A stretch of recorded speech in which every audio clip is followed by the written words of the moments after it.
New chapter today, starting in Exodus chapter 4, but same conversation. The burning bush conversation continues from Exodus chapter 3 to Exodus chapter 4 as the Lord continues speaking to Moses here.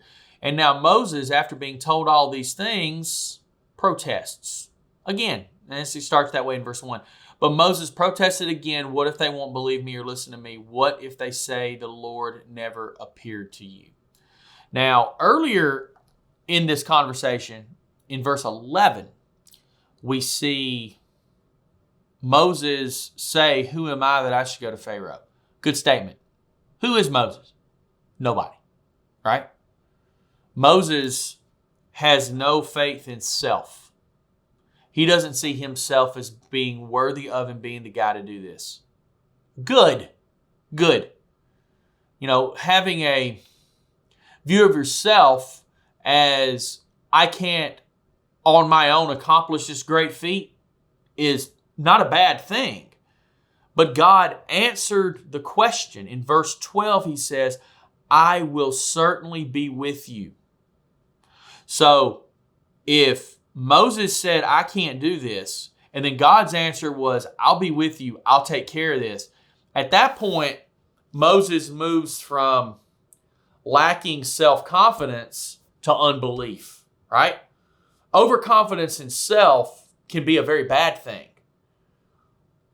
A lack of belief in God is a very, very bad thing, right? Like we can have so much confidence in ourselves. We have an overblown sense of pride and self-accomplishment and what I can do. That can be bad. Unbelief, super bad. So he continues and he says there, what if they won't believe me or listen to me?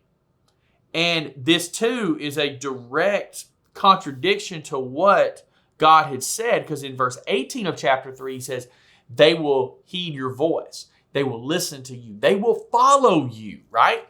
God's already assured him of this, but then he's coming back saying, but God, what if you're wrong? What does that say about Moses' belief in God here? It's tough. It's a tough statement that God is giving to Moses of what he's calling him to do. It is going to take trust. It is going to take faith. And Moses is really struggling with this trust and this faith in this moment. And so instead of responding well to the Lord, he's responding by questioning God and by, at the end of the day, questioning, is God able? So when the Lord lays something out for us, when God calls us to something, when God sends our lives in a certain direction, we sometimes look at it and say, God, are you big enough?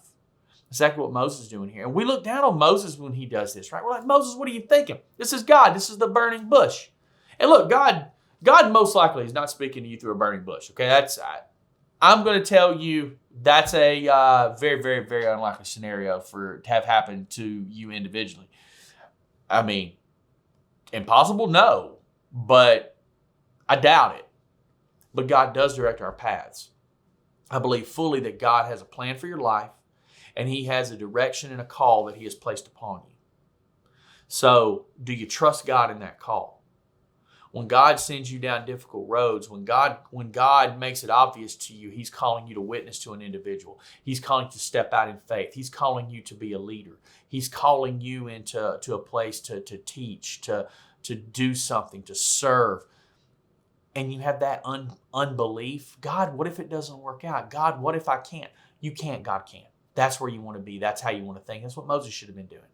See you guys later.